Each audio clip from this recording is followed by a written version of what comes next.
शृण्वन्तु ते सर्वदा मुदं प्रार्थयामहे भवशतायुषी प्रार्थयामहे भवशतायुषी ईश्वर सदा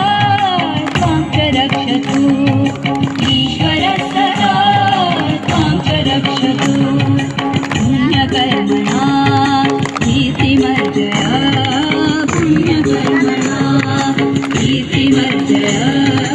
जीवनं तव भवतु सार्थकम् जीवनं तव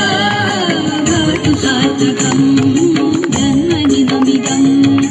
अयि प्रियसुते जन्मदिनमिदं अयि प्रियसुते सर्वदा मुदं शन्तनो